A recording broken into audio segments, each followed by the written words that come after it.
Welcome back to another one of these videos. My name is Roman, and in this video I'm going to tell you why I think Call of Duty Black Ops Cold War saved COD Zombies. If you guys do enjoy this video, make sure to drop a like on it, and if you'd like to see more content like this, why don't you subscribe? It's completely free and you can always change your mind later. My first point here is the art of timing and suspense. Cold War managed to master the art of adding suspense to a release, a feeling we'd not seen in years. 2020 might have been the perfect year to drop a game like this. Quarantine meant that we didn't have to do anything else in our lives, and we literally had to sit on our arses and wait for further instructions from our corresponding government, so dropping a game like this at a time like this was perfect for player counts. And the fact we were still getting a COD release despite the pandemic was actually insane. There was so much suspense leading up to Cold War's reveal. We had porntakesporn.com, a website which primarily resembled the reveal event for Call of Duty Black Ops 1. It kind of took the same ARG concept and really ran with it and really hyped up the release for this game to the point where people were trying to crack ciphers for this website. There was also creators getting sent out albums of photos, albeit one of them literally being a family photo. We don't talk about that one though, that was just funny.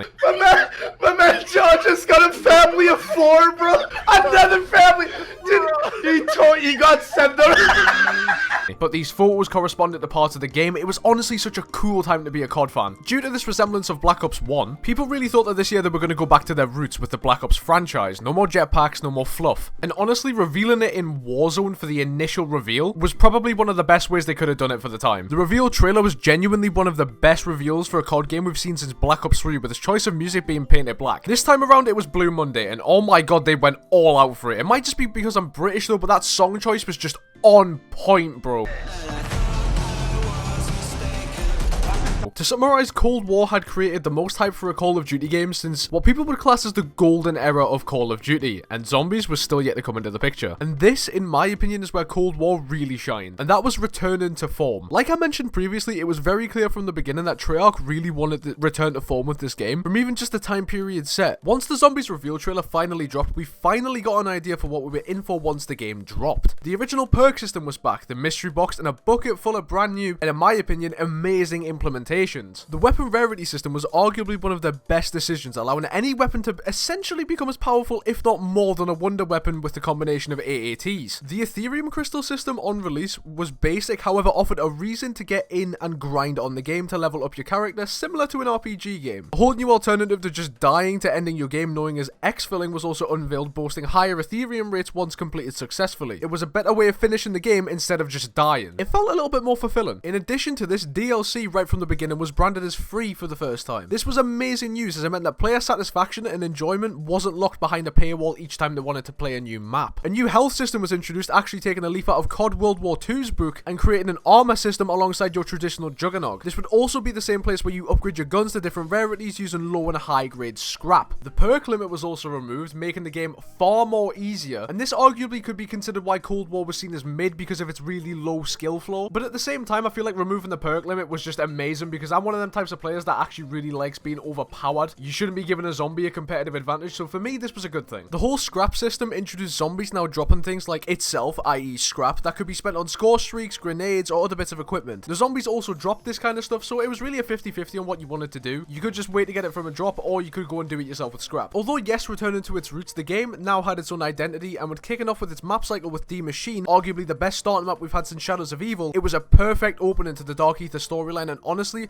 the best was yet to come. Once the hype around the main quest Easter egg was solved and it all died down, leaks and data dumps were starting to form around a new map that people were genuinely getting excited about. This was a first for modern zombies. People were genuinely getting excited to play another zombies map, and it was honestly refreshing to see after the two subjectively quote-unquote bad games being Infinite Warfare and Black Ops 4. And this brings me on to my next point, map releases and community morale. After D Machine, we got Firebase C. Retrospectively, the map itself honestly didn't innovate a lot. It took its power system from Origins, its wonder weapon was a ray gun variant, and the main quest Easter egg wasn't too dissimilar from the trophy step in GK. Pushing all of this aside though, it was genuinely a great map to play now and again, and was amazing for camo grinds and the likes, and like, you know, grinding levels, double XP, you know, all that good stuff. This was due to its many camping spots around the map, most notably the Colonel's office. It also progressed the new Dark Ether story that little bit more, with nods to all the titles and the cutscenes that the quest contained. All in all, Firebase C could be considered mid, but if you look at it from a wider view and not just what it did differently, it's a fun and simple map akin to D Machine, and I like it. In between DLC DLCs, it should also be noted that we got incremental updates in the new seasons with things like new weapons being added to the box and different perks being put across all the different maps in the Wonder Fizz as they got added. For example, when Tombstone got added in Firebase Z, it was then added to the Wonder Fizz and D Machine. In the same month, we also got arguably the killer of modern titles today, Outbreak. However, at the time, this is basically one of the things that the zombies community always wanted, an open world zombies game, and that it was. It also featured a main quest Easter egg later down the line and featured a second one shortly after, both with respective boss fights. There were objectives, side quests, loot quests. Outbreak actually had it all, although it could be argued that it was what started the death of COD Zombies, with their primary focus switching to it with the increased interest from Warzone fans. For the time in 2020, Outbreak was amazing. It was an innovative project we got on top of 2 more DLCs that I'm yet to talk about. In my opinion, DLC 3 Mauer de Toten was the best Cold War Zombies map. It, despite being a literal campaign asset, innovated the most out of all of them in this game. We had arguably the coolest setting, the divide between West and East Germany. We saw a brand new wonder weapon, the Cerberus, that had a literal double tap bullet that floated around to help you shoot and kill zombies. We had Klaus, an AI friend that helps you kill zombies and picks you up, similar to the Civil Protector but with arguably far more personality. The new enemy, the Disciple, was a really good addition and it added more incentive for the zombies to get stronger and for you to take them out swiftly. The main Easter egg was also amazing, from smashing literal fucking uranium together to another fully fledged out boss fight. It was genuinely such a good map, man. We also don't talk about the trains because I've downed so many times. And to wrap things up, we had DLC 4.